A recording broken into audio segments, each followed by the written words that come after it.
안녕하십니까. 이 좋은 세상 만들기 부자 프로젝트 20%의 힘입니다. 구정이 얼마 안 남았습니다. 오늘은 대한민국의 후세들을 위해서 자산에 대한 큰 그림을 그려보고자 합니다.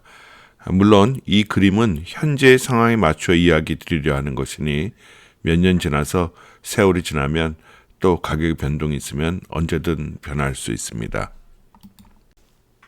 우선 먼저 금년 1월은 어떤 일이 있었는지 정리해 보도록 하겠습니다.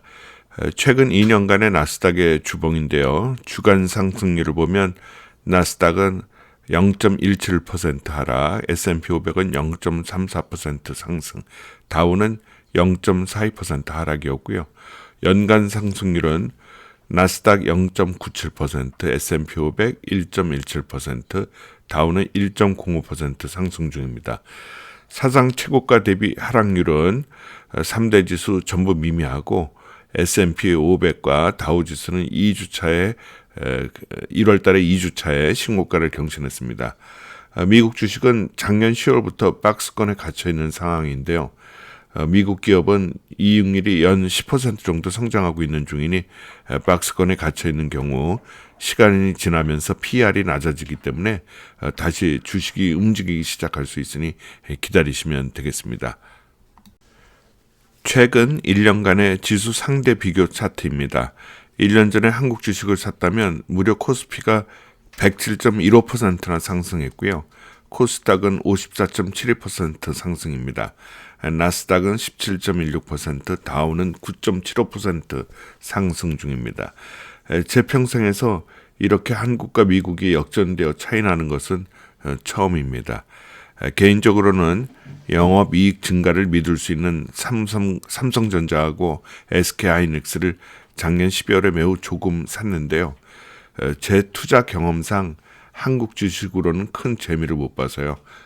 하여간에 여하튼 코스닥까지 올라가는 것으로 봐서는 돈도 많이 풀리고 이번 정부의 한국 주식의 체질 개선 노력이 확실한 것 같습니다.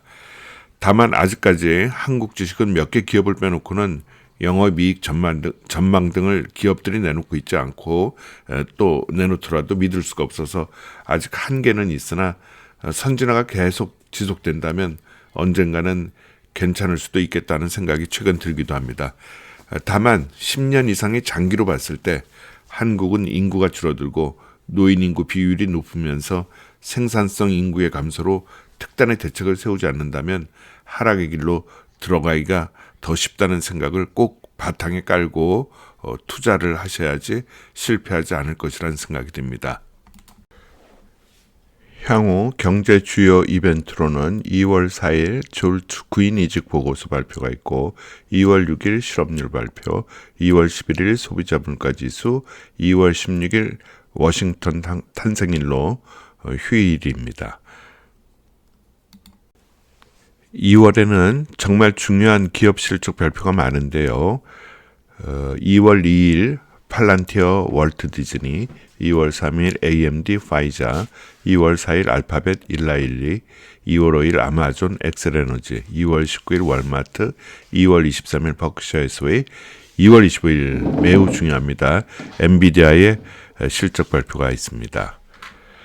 제 경험상으로는 주식이 좀 떨어져 있는 상태에서는 엔비디아의 실적을 바탕으로 올라가고 좀 올라가 있는 상태에서는 엔비디아의 좋은 실적에도 불구하고 전망치 등이 눈높이 안 맞다고 하면서 주식이 떨어지는 경향이 있습니다.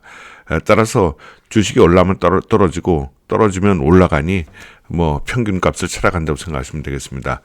다만 실적은 미래를 판가름할 수 있는 좋은 지표이니 좋은 실적 발표가 나온다면 향후 주식 전망에 좋은 것으로 생각하시면 되겠습니다. 함께 투자를 시작한 재작년 1월 29일 매수 이후의 수익률을 보면 적립식 계좌는 현재 36.97%, 연 환산 수익률로는 36.97% 수익 중이고 환율과 예수금의 이자, 배당금 등을 합한 목돈 QLD 계좌의 수익률은 78.6%가 되겠습니다. 같은 기간 S&P 500의 수익률은 41.82%니 매우 좋은 수익률을 보여주고 있습니다. 목돈 계좌의 목표 매수 매도가의 변화는 없습니다. 나스닥이 박스권에 갇혀 있어 좀 재미가 없지요. 오늘은 어떻게 돈을 굴려야지 경제적인 이득을 향후에 가장 많이 취할 수 있는지에 관한 전반적인 이야기를 해보고자 합니다. 일단 돈이 무엇인지 알아야 되겠는데요. 돈이 어떻게 만들어졌죠? 과거에는 금이 교환의 수단이었습니다. 하지만 금으로 교환하다 보면 어떻게 들고 다니겠어요? 따라서 돈의 시초에는 금 세공사가 있었습니다. 그래서 금의 세공사들이 금을 맡기는 거에 따라서 증표를 써주는 것이 그 증표가 결국은 나중에 돈이 되었죠. 그런데 그 증표는 결국은 어떤 사회의 신용을 바탕으로 만든 종이 쪼가리에 불과한 것이죠.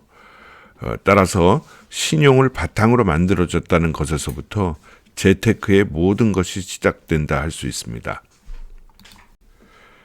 그런데요, 신용이 없어진다면 돈의 의미가 없어져서 휴지 조각이 되는데 무슨 의미가 있겠어요? 내 돈 10,000원을 누가 인정해 주냐고요. 그런 그 신용이 없어지는 거에 대표적인 것이 바로 전쟁입니다. 하지만 현대 사회에서는 아이러니하게도 핵의 등장 이후에 전 세계에 큰 전쟁이 줄고 있어서 자주 볼 수 있는 신용의 상실은 사실은 반칙에서부터 시작되고 있고 서서히 매우 지속적으로 꾸준히 진행되고 있습니다. 어떤 반칙인지 지금부터 제가 말씀드려 보려 합니다. 민주주의 사회는 모든 사람이 돈을 원하지요. 돈 싫어하는 사람이 있겠습니까? 따라서 정치권에서는 여당이든 야당이든 정권만 잡으면 돈을 찍어낸다. 즉 돈을 찍어낸다는 것이 무슨 한국은행에서 종이지폐를 마구 만든다는 이야기가 아니고요. 돈이 많이 유통되는 구조를 만드는 것입니다. 즉 국가에서 돈을 마구 지원해 주는 겁니다. 예를 들면 실업수당, 민생자금이라면서 얼마 전에도 뿌린 돈들이 다 그런 것들인데요. 이렇게 되는 것은 어떻게 보면 정부의 재정 적자가 늘어난다고 하는 것입니다. 참고로 우리나라는 제가 알고 있기로는 연속 지금 8년째 재정 적자를 이루고 있습니다. 이런 결과로 우리나라의 돈의 가치는 하락하여서 달러가 강세가 되는 것입니다. 2018년에 1달러에 1,050원이었던 원화가 8년 만에 현재 1,450원이니 약 40%가 오른 겁니다. 즉 원화의 가치가 40%나 떨어진 것이라고 할 수 있죠. 자, 이런 상황에서는 현금을 들고 다니고 있는 것이 바보 아니겠어요? 심지어는 금리가 싼 경우에는 대출을 많이 일으켜서 돈의 가치 하락보다 더 올라갈 수 있는 자산에 투자하는 것이 맞는 방법인 것입니다. 그래서 우리나라에서는 대표적으로 아파트 가격이 폭등한 것입니다. 자, 그렇다면 현금 위의 자산은 무한정 오를 수 있을까요? 먼저 금, 비트코인에 대해서 이야기해 보려 합니다. 공급은 한정되어 있습니다. 그런데 금이 일을 할 수 있나요? 그래서 워렌 버핏이 금 투자를 안 하는 것인데요. 즉 경제 활동을 안 하는 자산인데 다만 한정적이니 언제든 수요는 심리에 의해서 발작적으로 이루어질 수 있습니다. 즉 다들 안 쳐다볼 때는 별 볼 일 없다고 생각하고 어느 날 갑자기 인플레이션에 대한 대체 수단이라 생각되면서 많은 사람들이 원하면 마구 오르다가 지난 금요일처럼 또 너무 많이 올랐다 싶으면 10%가 떨어지는 메커니즘을 이루는 것입니다. 향후에는 민주주의라는 탈을 쓴 정치권의 포퓰리즘으로 전 세계의 어느 정부에서나 화폐의 하락을 예상할 수가 있는데요. 따라서 자산의 포트폴리오의 어느 일정 부분은 꼭 투자를 하고 계셔야 되고 남들이 안 쳐다볼수록 비중을 늘리고 탐욕스럽게 덤빌 때는 또 비중을 줄이는 것이 맞다고 생각합니다. 따라서 최근의 비트코인의 하락은 비중을 다소 늘리는 것이 맞는 방법이 아닌가 생각됩니다. 비트코인이 공급이 왜 한정적이냐고요? 저는 사실 비트코인은 공부해 본 적이 없어서 잘 모릅니다. 하지만 비트코인은 제가 알고 있기로 딱 개수가 정해져 있다고 합니다. 아마 이거에 대한 이론 공부는 각자 하시면 쉽게 알 수 있으리라 예상이 됩니다. 여하튼 한정적인 공급이 한정돼 있는 금이나 비트코인의 일정 자산을 갖고 있고 또 최근처럼 비트코인이 많이 떨어져 있다면 일정 부분 우리 포트폴리오에 넣어놓는 것이 유리하다는 생각이 듭니다. 자, 이번에는 아파트에 대해서 이야기해 보려 하는데요. 종종 친구들과 이야기하다가 아파트 가격이 떨어질 것 같다는 예상을 하면 별로 안 좋아하는 친구들이 많이 있습니다. 그만큼 우리나라는 자산에 대한 비중 중 부동산의 비중이 7, 80%로 매우 높기 때문에 일어나는 현상인데요. 중요한 거는 아파트 역시 수요와 공급의 원칙에 의해서 결정된다는 것입니다. 단 다른 것이 하나 있다면 주택이란 삶의 행복의 중요한 요소이므로 집을 하나 가지고 거기서 생활한다는 것은 매우 중요하다는 것입니다. 따라서 가격으로 평가할 수 없는 뭔가가 있다는 것이죠.